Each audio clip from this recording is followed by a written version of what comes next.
মানবতার রাজনীতির প্রবর্তক ও বিশ্ব ইসলামী বিপ্লবের প্রতিষ্ঠাতা আল্লামা ইমাম হায়াতের শুভেচ্ছা জানিয়ে আমি আমার ইশতেহারের সংক্ষিপ্ত পাঠ করছি।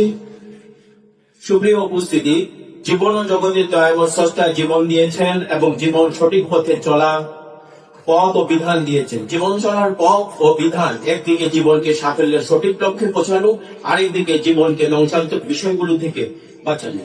সুপ্রিয় উপস্থিতি, আমরা প্রত্যেকে জানি প্রাকৃতিক শক্তির পর জীবন ও দুনিয়ার সবচেয়ে কার্যকর নিয়ন্ত্রণ ও পরিচালন শক্তি হচ্ছে রাজনীতি ও রাষ্ট্র। রাজনীতির মাধ্যমে রাষ্ট্র গঠন ও পরিচালিত হয় এবং রাষ্ট্রের মাধ্যমে জীবনের প্রায় সব দিক পরিচালিত হয়।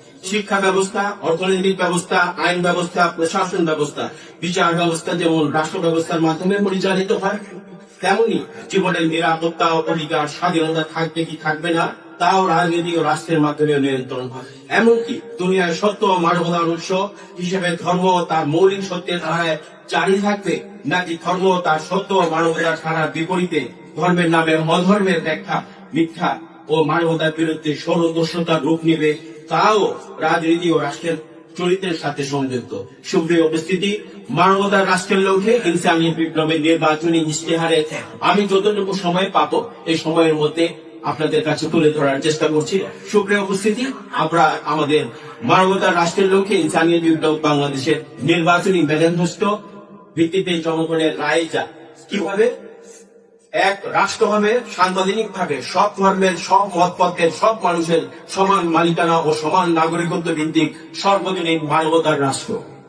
দুই, রাষ্ট্র একক ধর্ম, একক জাতি, একক মতবাদ, একক দল ভিত্তিক ও ভিতরের সকল কর্মশক্তির জবরদখল থেকে রাষ্ট্রের বাহ্যিক স্বাধীনতা, সার্বভৌমত্ব, অভ্যন্তরীণ স্বাধীনতা ও জীবনের স্বাধীনতা রক্ষা করা হবে।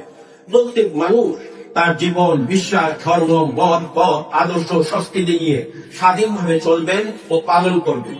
রাষ্ট্র বা কেউ কারোর উপর তার জীবন, ধর্ম, বিশ্বাস, মতপথের বিপরীত কিছু চাপিয়ে দিতে পারবে না বা কারো ধর্ম, মতপথ কিছু নিষিদ্ধ করতে পারবে না।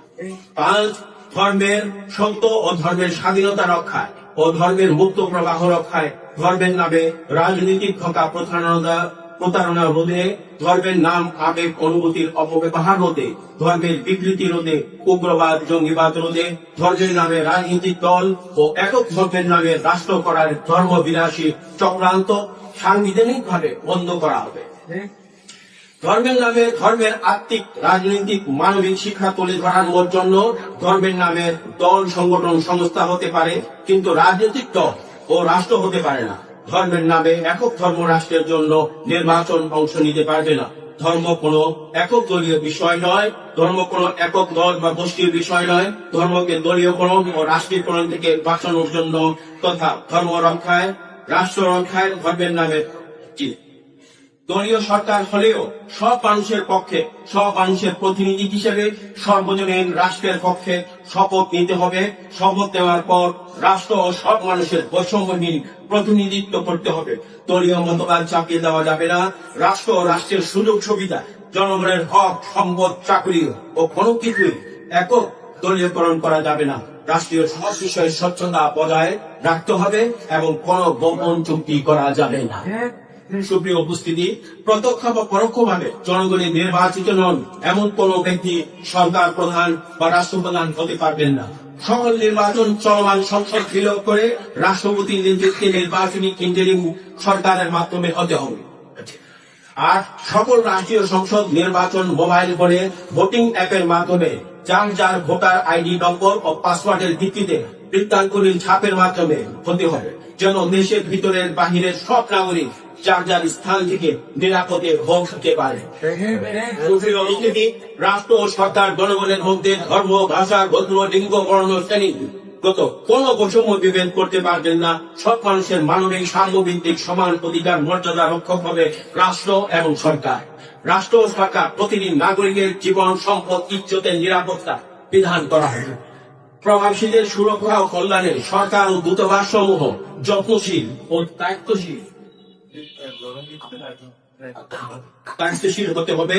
কোন প্রবাসী ইন্তেকাল করলে রাষ্ট্রীয় খরচে তাকে দেশে আনতে হবে।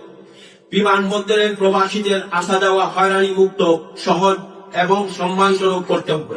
একটা নির্দিষ্ট পরিমাণ পর্যন্ত প্রবাসীদের আনা সব মাল করমুক্ত করা হবে। আবাস গৃহের কর আদায় প্রত্যাহার করে সব আবাসিক পারিবারিক গৃহ করমুক্ত করা হবে। নির্দিষ্ট পরিমাপের নিম্নে জমিও করমুক্ত ও খাজনামুক্ত করা হবে। আমার ইশতেহারের মধ্যে প্রায় 47টা পয়েন্ট, কিন্তু আমি সময়ের স্বল্পতার কারণে